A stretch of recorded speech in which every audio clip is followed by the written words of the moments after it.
Čaute, moje meno je Peter a ja vás zdravím pri dnešnom videu, kde si predstavíme ďalší produkt od spoločnosti Moes a je to snímač na oxid uholnatý. Pozor, nemýliť si s oxidom uhličitým, ktorý je CO2.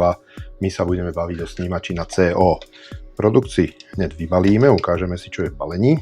Takže máme tu samotný produkt, nejaké hmoždinky na montáž, návod, ktorý si dáme bokom, a samotná krabička. No, najzaujímavejšie v tomto je vlastne tento produkt, ktorý chráni naše zdravie. Oxid uholnatý je veľmi nebezpečný plyn, ktorý vzniká pri nedokonalom spaľovaní uhlikatých palív, ako je drevo, plyn, uhlie a tak podobne, v podmienkach, keď je tam nedostatok kyslíka. Takže keď máte doma krb alebo plynový kotol, tak môže nastať, že keď bude zle spaľovať, tak vám bude vznikať CO a ten vás môže pri určitej koncentrácii aj zabiť. Najhoršie na tom plyne je to, že je bezfarebný, bez chuti a bez zápachu. Práve preto sa odporúča vlastne si domov dávať takéto snímače. No, ideme sa pozrieť na samotný produkt. Z vrchu máme párovacie tlačítko a testovacie tlačítko. Tu z boku sú mriežky, kade vlastne ide donútra vzduch, ktorý sa analyzuje. A tu spredu je veľmi hlasná siréna, ktorá by vás mala vlastne upozorniť. Aj v prípade, že by produkt sa odpojil, že by vám nadradený systém, do ktorého to máte pripojené, zlyhal, tak jednoducho produkt je autonómny a funguje aj bez home asistenta alebo iného systému. Tu máme nálepku, že produkt funguje 10 rokov a po 10 rokoch by ste ho mali vymeniť. Je to z toho dôvodu, že je tu snímač, ktorý má jednoducho takú životnosť. Ďalej máme vpredu LED diodu, ktorá nám signalizuje stav, v akom rozpoložení sa vlastne nachádza samotný produkt. Keď bliká každých 30 sekúnd zelená, signalizuje, že produkt funguje. Červená je alarm, že vlastne zaznamenáva samotný výskyt CO vo vzduší a žltá znamená, že sa buď vybíjajú batérie, alebo je chyba snímača. No, z druhej strany, zo spodu, máme takúto montážnu konzolu, ktorú sa pokúsim dať dole. Tá je vlastne určená k montáži na stenu, tu namontujete a samotný produkt už dávate len na tú konzolu, aby pri výmene batérie ste nemuseli celý produkt odmontovávať. Takže ďalej produkt funguje na dve AA batérie. Ja si ho momentálne tam dám aj druhú baterku, nech sa nám spustí. Tak, vidíte, že kontrolka zozelenala. Pri prvom spustení, to bola inicializácia, pri prvom spustení bliká červená, zelená a tá žltá. To znamená, že produkt sa štartuje. V podstate sa tento snímač dostáva na prevádzkové hodnoty, kým bude schopný vlastne správne snímať, analyzovať vlastne to CO vo vzduší. No, keď toto nám prebehne, ja to urýchlim.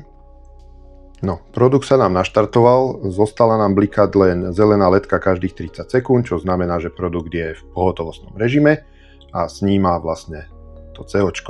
Ideme si ho napárovať, zapneme si párovací režim, zapneme si najprv párovanie v Home asistente.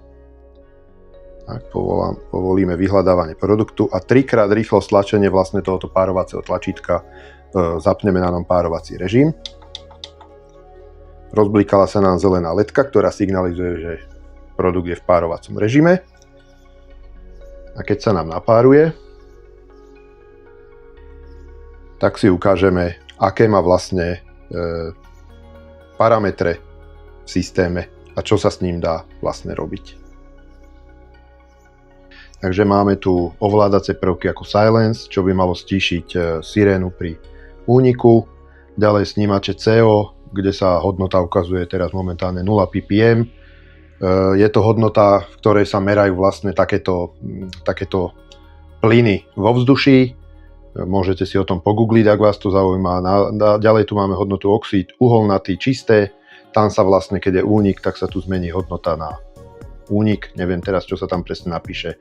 A self-test result, tam je vlastne, keď použijete na testovanie toto tlačítko, čo výrobca odporúča raz týždenne robiť, aby ste zistili, či je produkt v poriadku, tak vtedy sa vlastne tá hodnota zmení. Ďalej tu už máme len hodnotu batérie.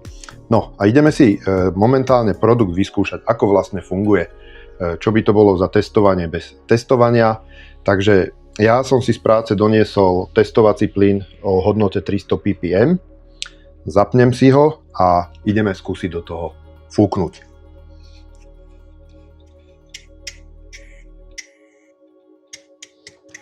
Tak, máme tu taký prípravok. Odtiaľ to nám fučí vlastne ten daný plyn, ktorý by to malo merať.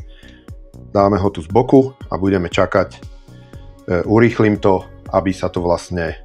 Zapchám toto, lebo to bude hrozne pišťať.